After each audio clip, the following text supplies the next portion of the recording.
I am a consultant who still lives with my mom who has no idea I'm a closeted, self-made multi-millionaire. Hi, Reddit. I post sometimes in r/Wall Street Bits and was urged to share my quirky story here. I'm in my late 30s, unmarried. My job, I give mostly mid to large-sized privately owned businesses guidance on their regulatory compliance. I come in and give an outsider's thoughts on what they are going currently and on what they can do better.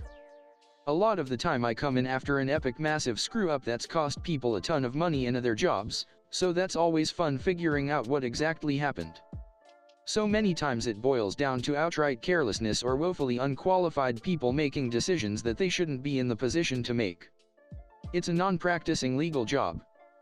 The money, I got out of law school in the 2000s and started investing in the stock market in the years before the Great Recession happened, so I was deep in the red right off the bat. I moved home with mom out of school so I could peg my expenses as low as possible so I could pay my massive student loan debt in under a year. Once that was gone, I stayed frugal and saved a couple $100,000. After the Fed enacted the TARP rescue program and I realized the government wasn't going to allow any more core banks to fail, I invested almost everything I had and kept doing it into what I now know is the greatest, longest market rally of my lifetime. I got lucky. If I came into my savings at any other point in recent history, I would still be doing well but not nearly this well. I am grateful. My mom, I've always been close to her because of the Asian mama's boy stereotype being true in the case, also because her English isn't great so I always need to be reasonably close by to help her with bills or anything complicated. She is in her 60s and became disabled in recent years with nerve damage in her leg. She can walk, she just needs someone to hold on to sometimes and someone to always carry her heavy walker out of the car, so that's become me. She's largely stopped driving on her own as a result. As to the secret, I mean she's not stupid, she knows I have had a nice job and live comfortably. I pay for her shopping most of the time and give her cash gifts of maybe $50 to $100 at a time all the time, as well as larger cash gifts on Christmas, birthdays, and so forth. But she clearly is unaware of how much wealth it is because she asks for so little comparatively and still agonizes over any small purchase and feels so guilty taking anything from me. My bank and investment statements are all electronic, so she can't accidentally stumble on any paper proof, either. I don't tell her because I have not told anyone IRL. I don't want people knowing because I see how people treat folks who claim to have money and I want no part of it. And I don't want to ever be that obnoxious 40/50 guy bragging to IRL strangers to make friends/GFS, hypocritical given this thread, yes. I've met several and it is sad. And I know how much of an gossip she is with her lady friends, she tells them whenever I do something embarrassing or about any tiny achievement in my life, zero chance she would keep something like this secret. Within a day of me telling her, she would have a line of female strangers in my driveway ready for me to choose. No thanks. Ask me anything. Do you ever plan on sharing your secret with your family? What would you say to someone else in a similar situation, if they were thinking about opening up? My extended family, no. They would all shamelessly ask for handouts. My immediate family is my mom and little sister. No to my mom for reasons stated above. I told my sister recently in case I drop dead so she knows what to do about my will and to get my pod, payable on death, accounts to my mom immediate so she can live off them. I loaned my sister the entirety of her MBA tuition interest-free a long time ago and the only thing I asked in return is for her to never tell anyone, including my mom.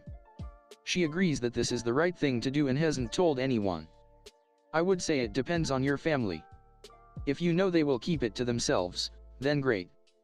Most people would not. It's nice that your sister has your back. I haven't told my sister I secretly have millions of dollars, because I don't.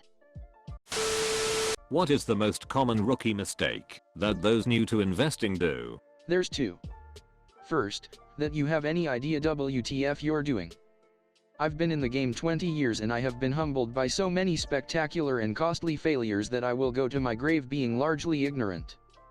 Individual investors are insignificant, the sooner you realize that the better. Rookies get confident often by latching onto someone they think knows what they're doing and just copying them, like Jim Cramer, who I think is dangerous and misleading. Second, they tend to believe the logical fallacy that what's happening right now will keep happening.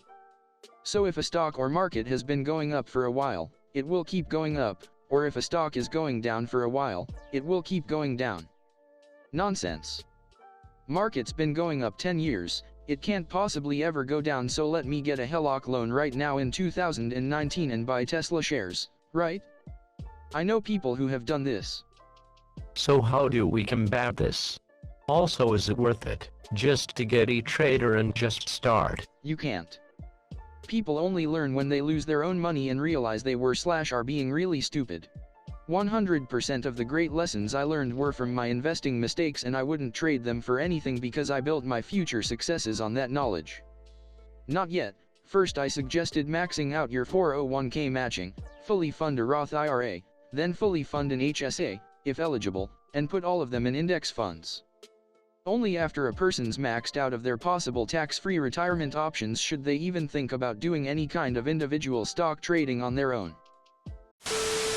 Firstly, you sound like a good person, and you deserve privacy in your finances outside that, anyway, so I can understand keeping it from your mother/everyone.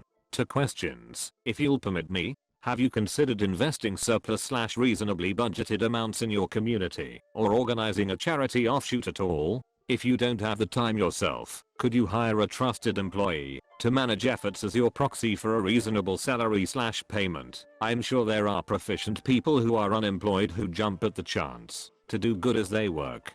I can't imagine keeping so much money in the bank indefinitely without using some dollars to make change. And I think that to an extent, wealth hoarding causes some ill effect. Obviously your first port of call is looking after yourself and your family, but if it's significantly above that, in worst case scenario, I'd guess doing nothing with it is earning interest, but doing little good on a wider scale. More interest, but less interesting, I'd think. And, the arguably more important question, one I ask when anyone says to ask anything, though I might prefer what's the best question, to ask you to learn who it is you are, that's self-serving. And the following is more in the spirit intended. How are you, really? Are you fulfilled emotionally etc? Pun intended. Hey, thanks for the kind words. I appreciate it. 1. I didn't give away anything in my 20s because I was focused on making money. When I made my first million in my early 30s, I started funding endowed scholarships at my undergrad, public university. I still do, but it's grown to be a much smaller percentage of my net worth as my work and investment income have ramped up in recent years. I am in no hurry to ramp my donations up because my will has over 95% of my assets being donated to causes I believe in anyway, such as my school, the arts, the ACLU. I understand that I am hoarding wealth, but at the end of the day it's money that I made and it's my call on when to part with it. 2. I'm great. Working a part-time schedule in recent years has given me time to focus on my health, spend more time on my hobbies and spend more time with the people I love. Probably the most fulfilled in my life ever. I have nothing to be sad about. Life is good. How would a person who is interested in investing small amounts get started? What I did was start playing around on stock simulators, read the Wall Street Journal every day and read the tutorials on Investopia. What you can immediately do in the meantime is max out your 401k contributions at work to whatever your employer's matching rate is. Because not doing so is literally throwing away free money, it blows my mind how most people still do not understand that. Any tips for being a successful consultant? I recently became a net consultant after switching over from public relations. Hey, congrats. My suggestion is take advantage of any work-from-home options that arise as your career matures. I work from home mostly at this point of my career and it's great. Right now I'm reviewing documents, posting on r/IAMA, and I have DDT Pro Wrestling, a Japanese comedy promotion, playing on my living room TV while I'm in PJ. Life is good. What's your favorite burger joint? In-N-Out. Hands down. They expanded into Texas, my state, a couple of years ago and it blew away anything we had here. Including Whataburger, whose burgers I think are absurdly overrated. I always get a double-double with grilled onions and swap the Thousand Island dressing for mustard. No fries, I'm not a fan of In-N-Out fries. A little off the main topic, but I'm interested in your consultancy. You describe it as advising on regulatory compliance but also as a non-practicing legal job. Are you willing to elaborate on the area or scope of practice? Also, I'm assuming you may have started in a more traditional legal practice. Any words of wisdom on making the transition from traditional big law to this type of alternative? Thanks in advance. Sure, mostly data security, privacy, and financial compliance. You have companies doing business in several different countries, each with their own regulator hoops to jump through, and they constantly need to adjust and re-evaluate their internal procedures to compensate for the changes. I have been doing lots of work lately with EU-present US companies figuring out what to do with Brexit, whether it's moving your crap from London to Dublin, and what in particular and who and when and what the alternatives are and what they would cost. Yes, I started in a traditional practice and I got tired of farming out consulting work that I was fully qualified to do myself that paid much better.